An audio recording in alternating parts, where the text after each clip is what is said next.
The lion begged the gorilla for help. What happened next left scientists speechless.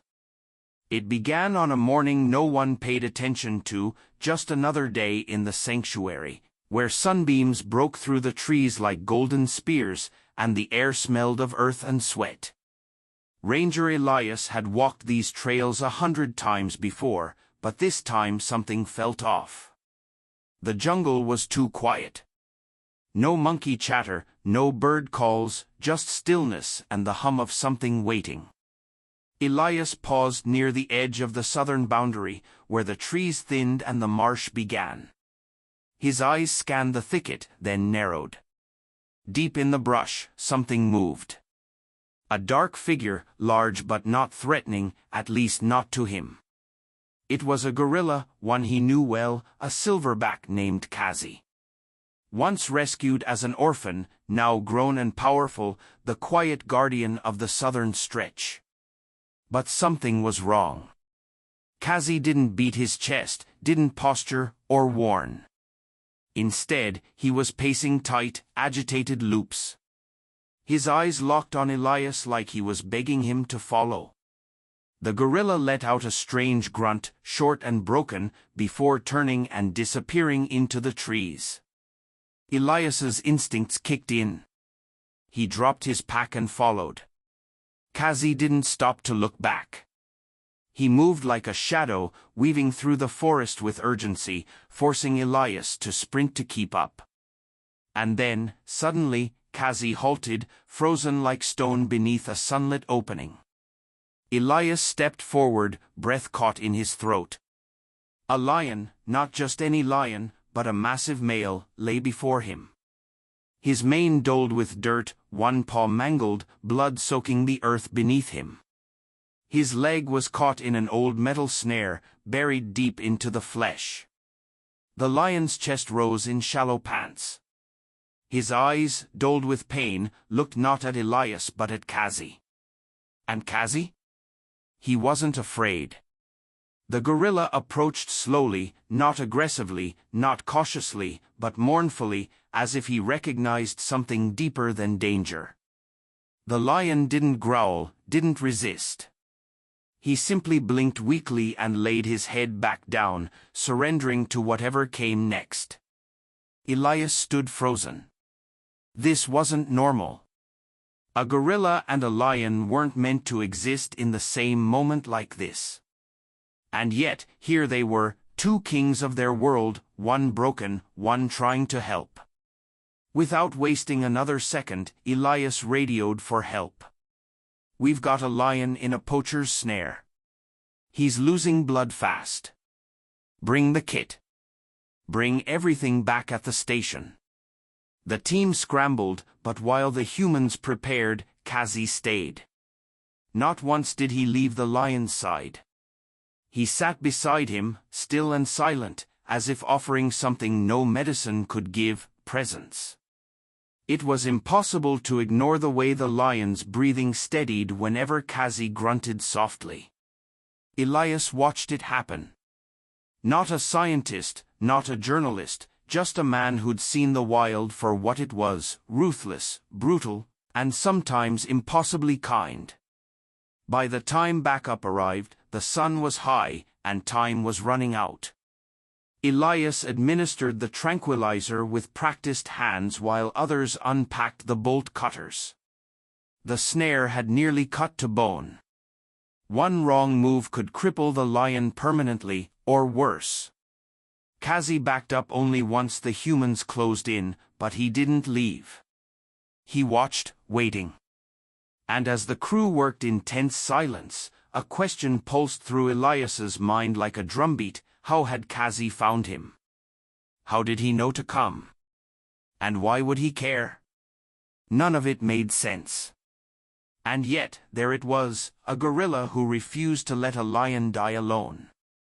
The moment the lion went still under sedation, the team sprang into action. Elias crouched low beside the mangled paw, careful not to let his breath quicken. Every second mattered now. The snare had torn into the flesh for too long, deeply infected. It was a trap left by someone who hadn't returned for the kill, likely abandoned when they realized the lion was too strong to approach. But the damage had already been done. One wrong cut, and this lion would lose the leg. Elias worked fast, sweat dripping into his eyes as the bolt cutters clicked. The metal resisted, groaning like it didn't want to let go. But finally, with one last push, the snare snapped open and rolled off. Blood rushed from the wound, thick and dark. The vet moved in instantly, cleaning the gash and injecting antibiotics, while another ranger wrapped the limb in tight bandages. All the while, Kazi sat in the shade just a few feet away, not pacing, not restless, still watchful, his massive hands resting on the earth, his chest rising slowly, like he knew this was something bigger than him. When the lion flinched under the dressing, Kazi let out a low grunt, a sound that made every ranger pause. Elias had never seen anything like it. Kazi was known to be intelligent, even protective of rangers and his own kind, but never had he shown this kind of empathy toward another species, especially one that should have been a natural rival. And yet, the way Kazi watched, the way he tilted his head every time the lion stirred, told Elias that this wasn't coincidence.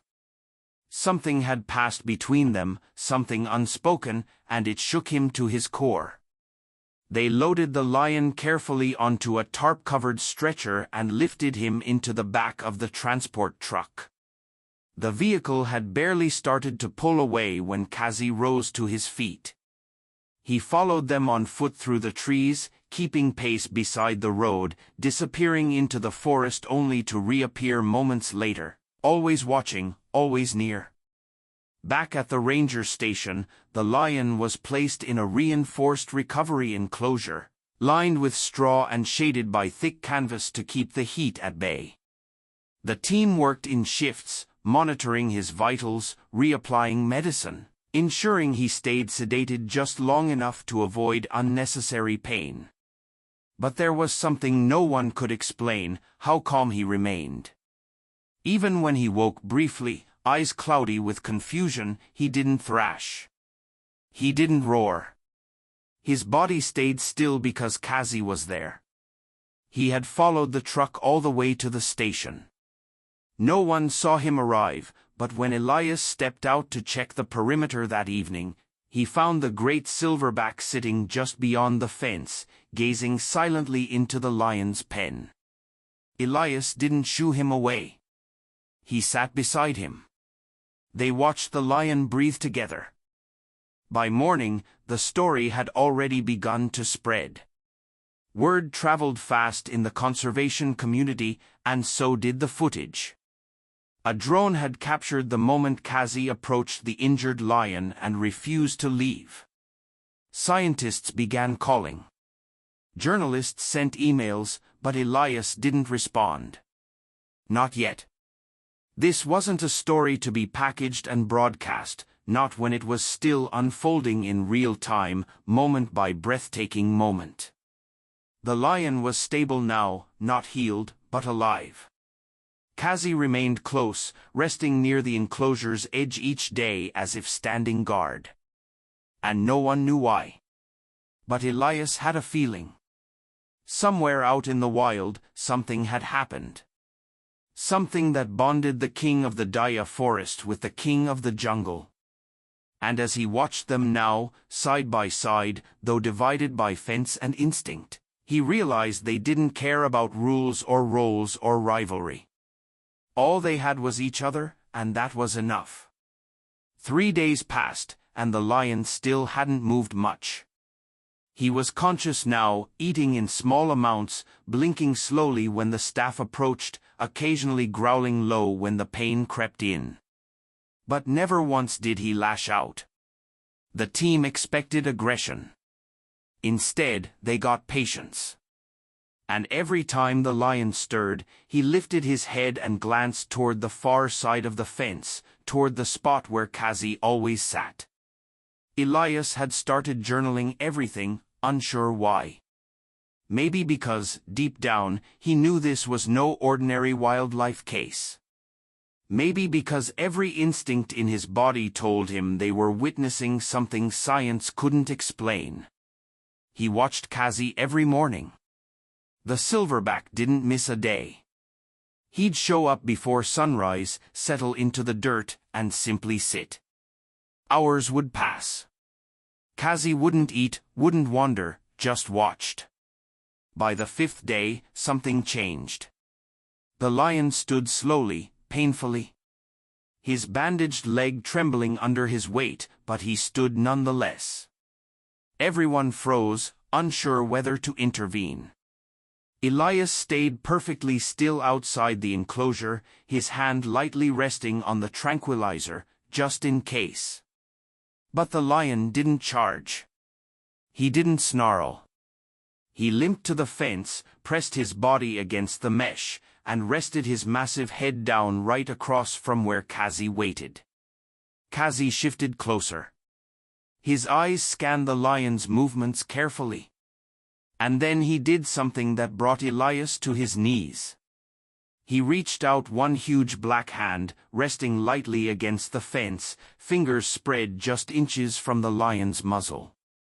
And the lion? He didn't pull back. He didn't growl. He closed his eyes, as if that touch, separated by wire, by species, by evolution itself, was enough. Elias looked at the vet beside him. Neither of them said a word. They didn't have to. The truth was right in front of them. This was more than proximity, more than curiosity. This was memory, connection, recognition. And then the twist came. That night, Elias went through the sanctuary's old logs. Something had been bothering him for days. Something about the collar around the lion's neck. It was faded, nearly worn down. But he remembered a report from over a year ago about a coalition of young male lions being relocated due to drought. One of those lions had broken off from the group, disappeared into poacher territory, and had never been seen again until now. He cross-referenced the caller ID. The lion's name had been recorded before, back when he was just 2 years old. And beside the name, a note, orphaned during cubhood, raised near the ranger base for the first 6 months before wild reintegration. Elias froze. That ranger base had been near Kazi's juvenile enclosure, a time when Kazi, then a playful adolescent, had been known to interact with other animals through the fencing, especially one curious lion cub who used to press his face to the wire and mimic his movements. It had been dismissed at the time, just animals playing.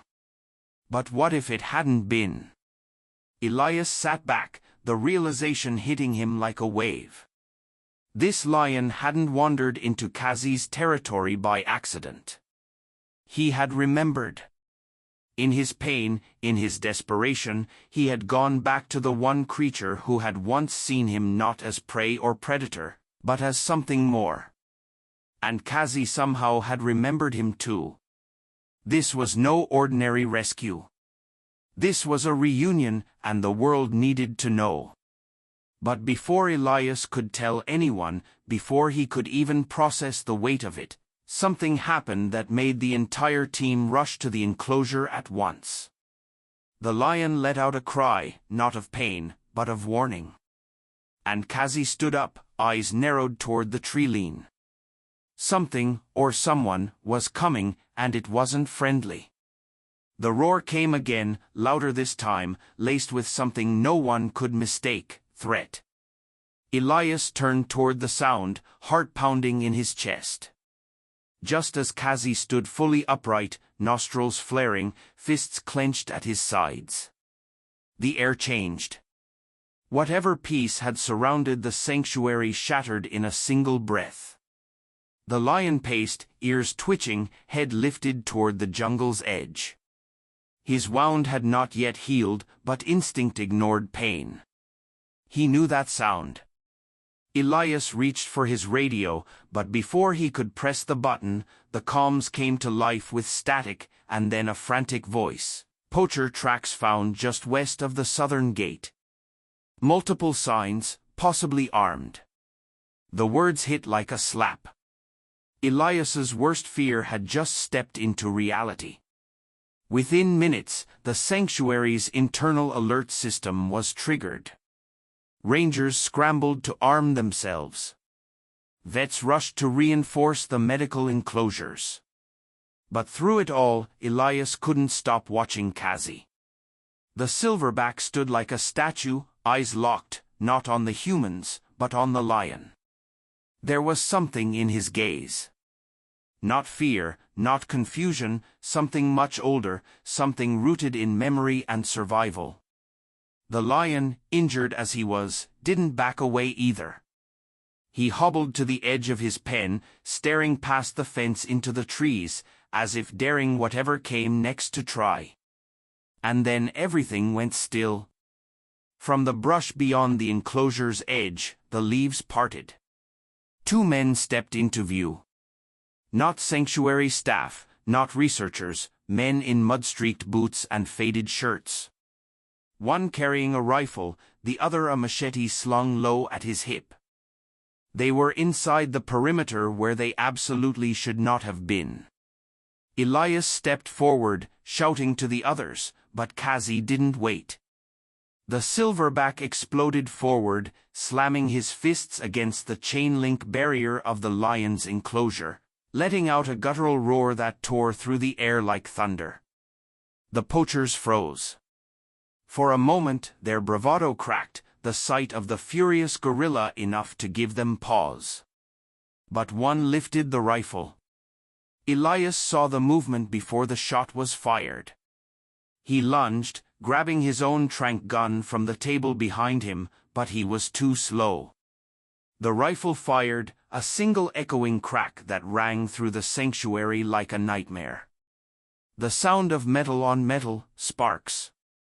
The bullet hit the fencing near Kazi's shoulder and ricocheted harmlessly into the dirt. That was all the warning the poachers got. From the tree-line behind them, a second gorilla, one of Kazi's own troop, burst into view, followed by 2 more. Massive, fast, and furious, they charged with the kind of strength only wild animals possess when protecting their own. The poachers ran. One tripped over a root. The other dropped his rifle in the scramble. The gorillas didn't follow far, just enough to chase them past the southern perimeter, back into the wilderness where they belonged. But the sanctuary had changed. Elias ran to check the lion. He was okay, still alert, chest heaving, but unharmed. Kazi too, though trembling slightly, showed no signs of injury. But it was what happened next that silenced everyone. Kazi approached the lion's enclosure slowly and sat down. The lion, without hesitation, moved to the same spot, pressing his body against the fence. Kazi leaned forward and rested his forehead gently against the mesh, and the lion did the same. One great mane brushing the wire. 2 kings separated only by steel and time. This was more than friendship. This was protection, recognition. And for the first time, Elias understood what was really unfolding in front of him. This wasn't just a story of a lion rescued by chance. This was a return, a reunion, and maybe even a promise that the wild, though divided by claws, fur, and instinct, was still capable of something the world had long forgotten: compassion. By the next morning, the sanctuary was no longer a quiet outpost in the jungle. It had become the epicenter of a phenomenon. Footage from the drone and surveillance cameras had been uploaded by one of the junior rangers and had spread across the internet like wildfire. Within hours, millions of people around the world had watched a silverback gorilla defend a wounded lion from armed poachers. Headlines flooded in, when a gorilla guards a lion, nature's unspoken bond, scientists stunned by interspecies protection behavior, Kazi and the king, the story no one saw coming.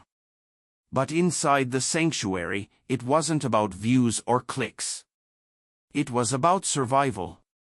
Elias had barely slept. He stayed in the observation tent, monitoring the lion's vitals, watching Kazi's every move. The big cat was healing, though slowly.